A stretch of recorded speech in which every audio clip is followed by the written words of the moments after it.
তারেক রহমান বর্তমান সরকার প্রধান, উনি যখন দেশে এসেছিলেন, প্রথম দেশে এসে কি বলেছিলেন আপনাদের মনে আছে? উনি এসে বলেছিলেন যে আই হ্যাভ এ প্ল্যান। ওনার কি আছে? একটা প্ল্যান আছে। তো এই প্ল্যান আপনারা 5 মাসে 6 মাসে দেখছেন? পুরো বাংলাদেশ কিন্তু তারেক রহমানের প্ল্যান দেখে ফেলেছে।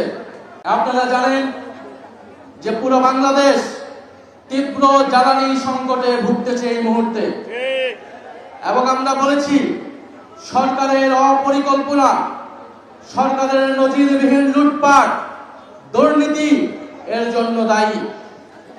তারেক রহমান বর্তমান সরকার প্রধান, উনি যখন দেশে এসেছিলেন, প্রথম দেশে এসে কি বলেছিলেন আপনাদের মনে আছে?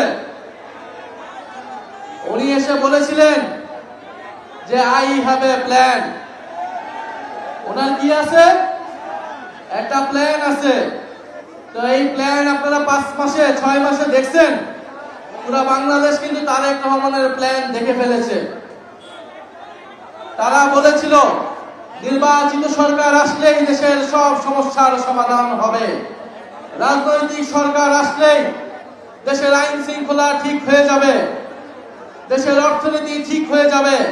কিন্তু আমরা দেখলাম নির্বাচিত সরকার আসার পরে দেশের আইন শৃঙ্খলার পরিবেশ আগের তুলনায় আরো বাজে হয়েছে।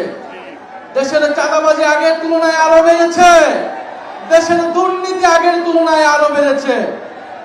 এখন তো মন্ত্রীদের ছেলেরাও নাকি দুর্নীতি করছে বিভিন্ন মন্ত্রণালয় থেকে।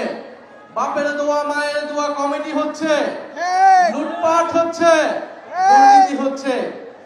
ফলে এই সরকার অব্যবস্থাপনা এবং অপরিকল্পনার কারণে আজকে তেলের দাম, গ্যাসের দাম, চালের দাম, সবজির দাম সবকিছুই বৃদ্ধি পাচ্ছে। কিন্তু সরকারের মন্ত্রীদের মুখের কথা শুনলে মনে হবে বাংলাদেশ বেহেশত হয়ে গিয়েছে, দেশে কোনো সমস্যা নাই। ফলে এই যখন দেশের পরিস্থিতি, তারা তাদের পেজ থেকে নিত্য প্রয়োজনীয় দ্রব্যমূল্যের একটা চার্ট দিয়েছে, দেখেছেন আপনারা? আমরা জানতে চাই এটা কোন বাজারের চার্ট, আমরা সেই বাজার থেকে বাজার করতে চাই। সবজির দাম কি বাড়ছে, কমছে না বাড়ছে? ব্রয়লার মুরগির দাম কি কমছে না বাড়ছে? সবকিছুর দাম ঊর্ধ্বমুখী। অথচ বাজেট সেশনে তারা কি বলছিল যে এই বাজেট হওয়ার পরে কোনো কিছুর দাম নাকি বাড়ে নাই, কোনো কিছুর দাম নাকি বাড়বে না। এইরকম একের পর এক মিথ্যা কথা তারা বলে যাচ্ছে। সবচেয়ে বড় মিথ্যা কথাটা কি বলেছিল? নির্বাচনের সময় বলেছিল গণভোটে আপনারা হ্যাঁ ভোট দিন, জুলাই সনদ আপনারা বাস্তবায়ন করুন।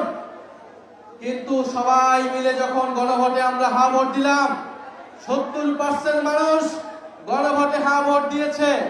তারপরে তারা ক্ষমতায় গিয়ে সেই গণভোটে হ্যাঁ তারা বাস্তবায়ন করলো না। তারা সংবিধান সংশোধন কমিটির নামে জনগণের সাথে বিশ্বাসঘাতকতা করছে, প্রতারণা করেছে। ফলে এই সরকারকে আমরা একটা প্রতারক সরকার বলতে পারি, একটা বিশ্বাসঘাতক সরকার বলতে পারি।